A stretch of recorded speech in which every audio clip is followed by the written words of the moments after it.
آج میری طبیعت ذرا سی خراب ہوئی تو میری ساس کہنے لگی، چلو بیٹی تمہیں ڈاکٹر کے پاس لے چلوں، لگتا ہے تمہیں ڈاکٹر کے پاس جانے کی سخت ضرورت ہے۔ اماں کے کہنے پر میں تیار ہو گئی۔ وہ مجھے ڈاکٹر جمیلہ کے پاس لے گئی، جنہوں نے میرا ٹیسٹ کیے۔ پھر بولی، تمہارا الٹرا ساؤنڈ کرنا پڑے گا، بنا چیک اپ کے رزلٹ دیکھنے میں کچھ نہیں کہہ سکتی۔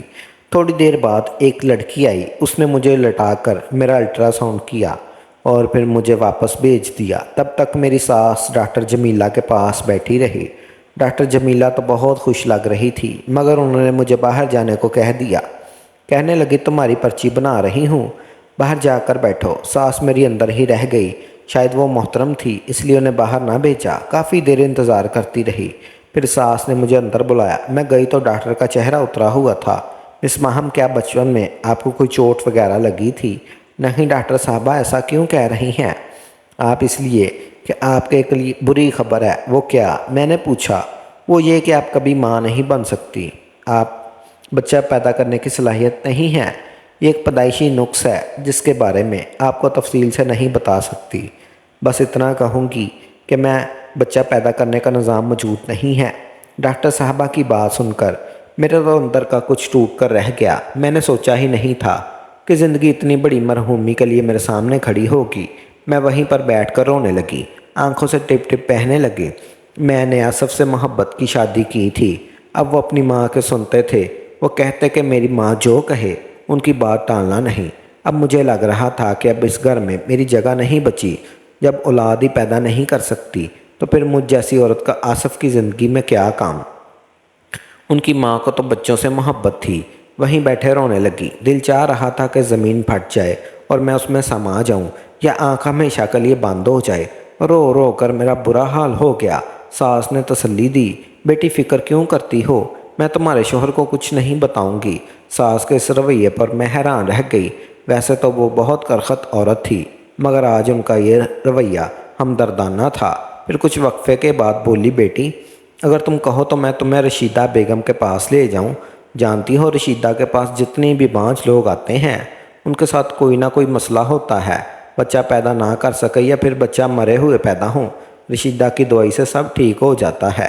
وہ صرف 7 گولیاں دیتی ہے بیٹی، اور اس کے بعد مانو تمہارے گھر میں خوشخبری پکی۔ یہ ڈاکٹر لوگ تو جھوٹ بولتے ہیں، ان کا تو بس اپنا پیسہ کمانا۔ اس ڈاکٹرنی کا خیال ہوگا کہ میں تمہارا مہنگا علاج کرواؤں، تبھی یہ ایسی باتیں کر رہی ہے۔ مگر تو فکر نہ کر، میں تجھے رشیدہ کے پاس لے کر جاؤں گی۔ اس کی گولی کھا کر تو ایک نہیں کئی بچے پیدا کرے گی۔ ساس کی بات سن کر میں خوشی سے کھل اٹھی۔ انہوں نے بتایا کہ بیٹی رحیلہ کو بھی انہی کے پاس لے کر گئی تھی۔ رشیدہ بیگم کی 7 گولیاں کھانے کے بعد وہ اسی مہینے حاملہ ہو گئی تھی۔ میرے دل میں امید کی کرن جاگ اٹھی تھی۔ شام کو اماں نے کہا کہ میرے ساتھ رشیدہ بیگم کے ساتھ چلنا۔ میں بے چینی سے شام کا انتظار کر رہی تھی۔ شام ہوئی تو ساس نے مجھے چادر اوڑھنے کا کہا کہ ہم لوگ دونوں رشیدہ بیگم کے آستانہ نما گھر میں پہنچے۔ رشیدہ بیگم کے پاس واقعی کئی عورتیں بیٹھی تھیں۔ ان عورتوں میں 5-4 کے ساتھ میں نے بات کی تو پتہ چلا وہ بھی رشیدہ بیگم کی 7 گولیوں سے ٹھیک ہوئی ہیں اور یہ ان کے بچے بھی پیدا ہوئے ہیں۔ یہ سن کر میری تو ساری فکر جاتی رہی کہ جب اتنی عورتوں کا علاج ہو چکا ہے، میری تو شادی کو ابھی 2 مہینے ہی ہوئے ہیں۔ بہرحال رشیدہ بیگم کے پاس گئی تو انہوں نے شفقت سے مجھے درود کیا اور پھر 7 گولیاں مجھے دے کر بولی، بیٹی یہ گولیاں پابندی سے کھا لینا اور میں ایک بھی چھوٹنے نہ پائے، اور ہاں ساتھ میں جو دعائیں بتا رہی ہوں وہ لازمی پڑھنا۔ انہوں نے گولیاں مجھے تھماتے ہوئے کہا، مگر میرے ہاتھوں میں گولیوں والا شاپر میری ساس نے لے لیا۔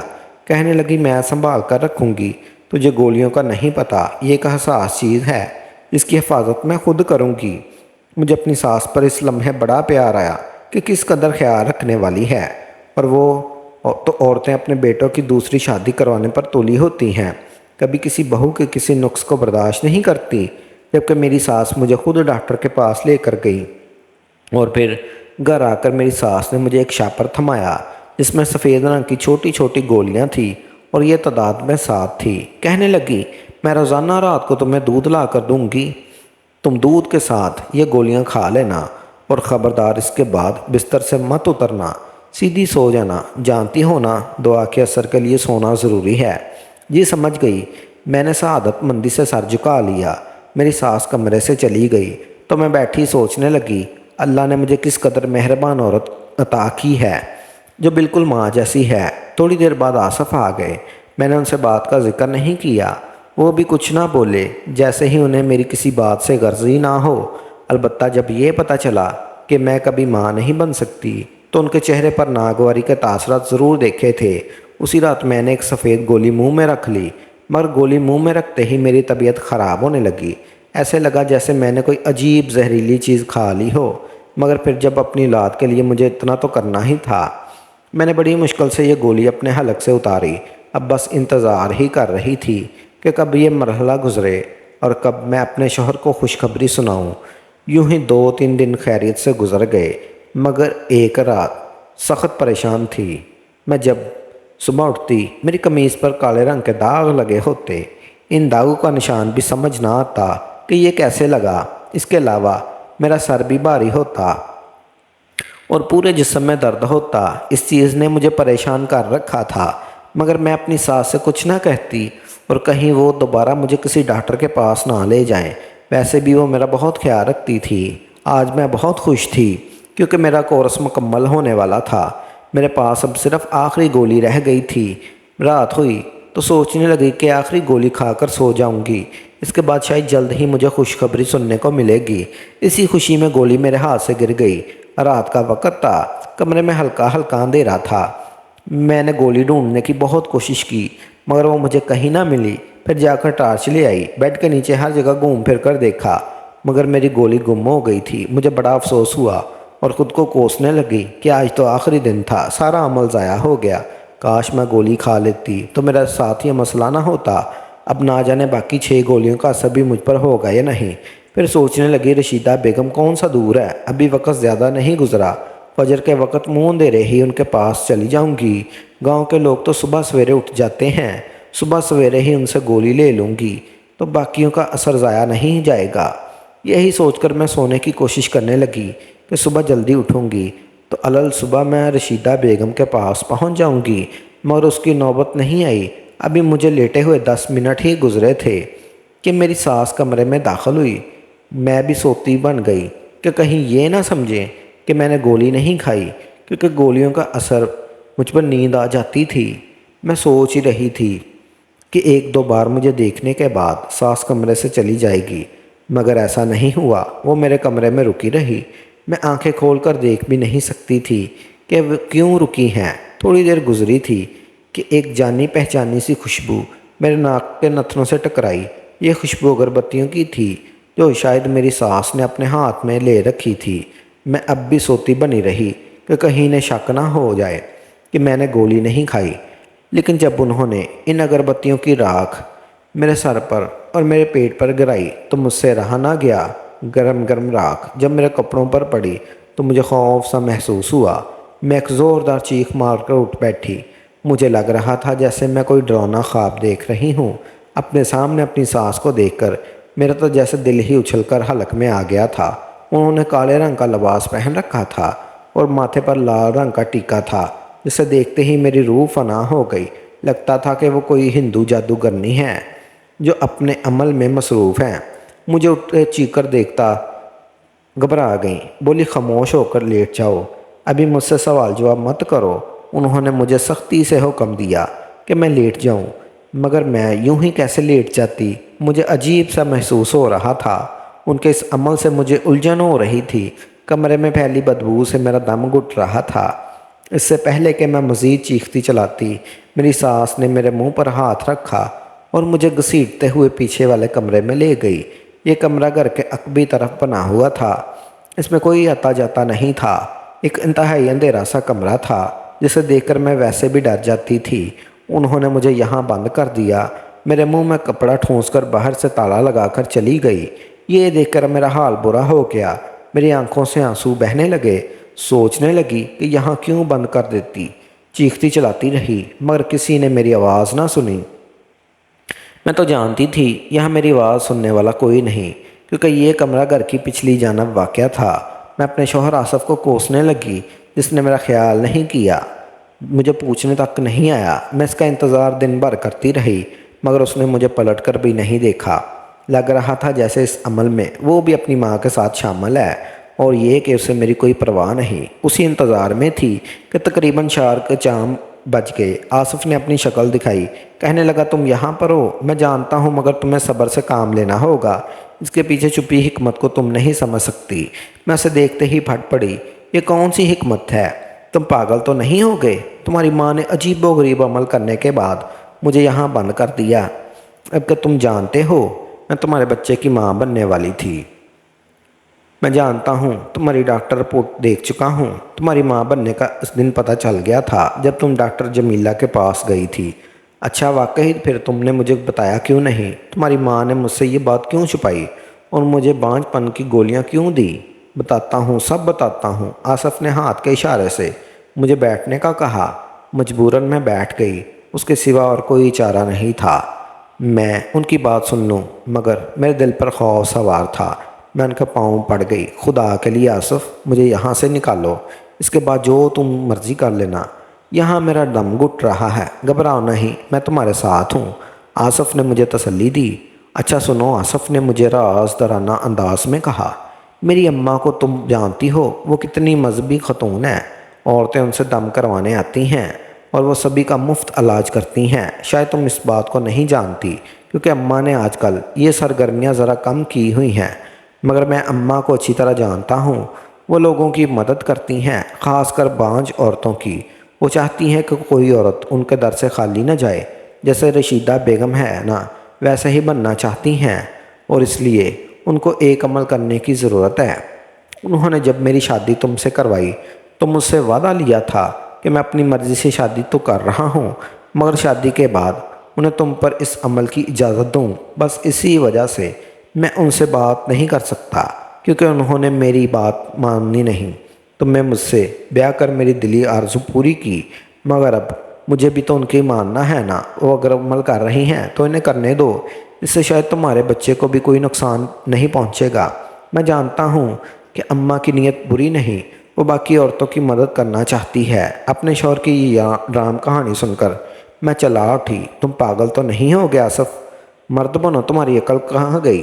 کیا اللہ کی کتاب کو ان فرسودہ عوامل کی ضرورت ہے؟ ہرگز نہیں۔ تمہاری ماں سراسر جاہلیت میں پڑی ہوئی ہے۔ ان کو یہ تک نہیں پتہ کہ ایک عورت کے ساتھ جھوٹ بول کر انہوں نے کتنا بڑا گناہ کیا۔ ارے وہ کیا لوگوں کی مدد کریں گی؟ وہ تو اپنے ہی بیٹے کی نسل ختم کرنے پر تلی ہیں۔ اگر میں بانجھ نہیں تھی تو مجھے وہ خطرناک گولیاں کھلانے کی کیا ضرورت تھی؟ اور تم کیسے باپ ہو؟ تمہیں اپنی اولاد کی فکر بھی نہیں؟ کیا یہ بچہ چلائے جائے تو تمہیں کوئی دکھ نہیں ہوگا؟ نہیں، آصف نے اطمینان سے کہا، مجھے دکھ نہیں ہوگا۔ اللہ نے ایک دیا ہے تو اللہ اور بھی دے گا۔ تم صبر کرو۔ ویسے بھی تمہارا تو ابھی پہلا مہینہ ہے۔ کون سا یہ بچہ اس دنیا میں آ گیا ہے؟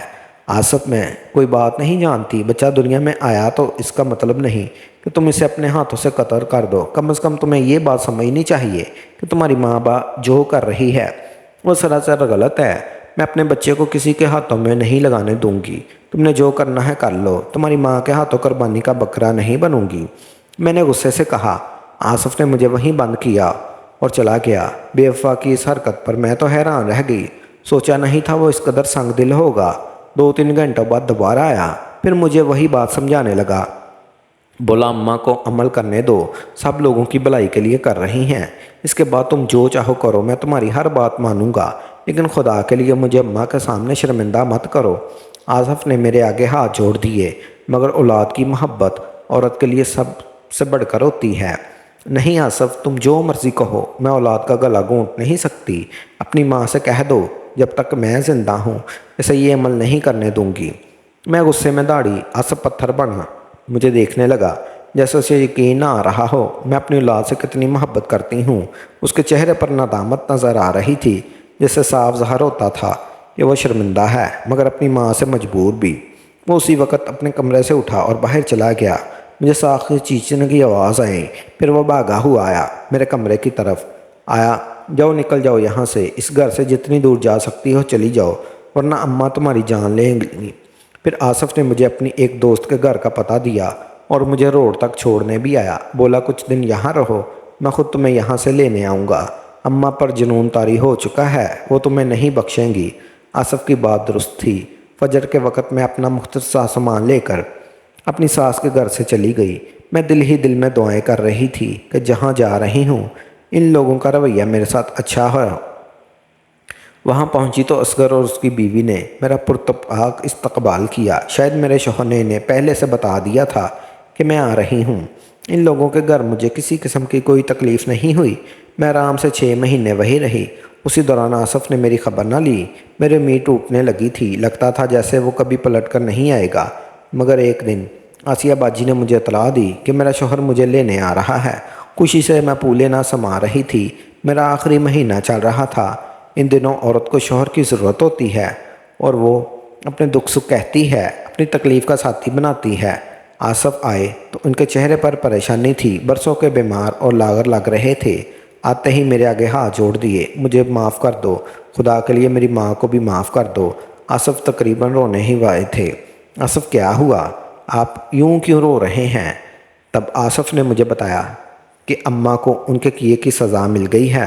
ان کے ساتھ جو حادثہ ہوا اس سے ان کے حواس بگڑ گئے اور وہ اپنا ذہنی توازن کھو چکی ہیں اور اب عجیب و غریب باتیں کرتی ہیں۔ لوگ انہیں دیکھ دیکھ کر ہنستے ہیں اور وہ زندگی موت کی کشمکش میں ہیں۔ آصف کی بات نے مجھے پریشان کر دیا۔ اپنے شوہر کی بات سن کر میں اپنی ساس کو معاف کر دیا۔ بے شک معاف کرنے میں ہی عظمت ہے۔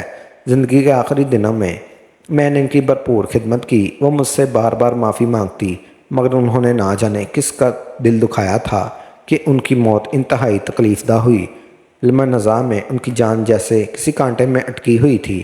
یہ حالت دیکھ کر مجھے بھی عبرت ہوئی۔ میں نے دل میں پکا ارادہ کر لیا میں کبھی زندگی میں بھول کر بھی کسی انسان کا دل نہیں دکھاؤں گی اور نہ ہی کوئی شرکیہ عمل کروں گی، چاہے زندگی میں مایوسی کے بادل چھائے ہوں، مگر میں کبھی اللہ تعالیٰ سے امید لگانا نہیں چھوڑوں گی۔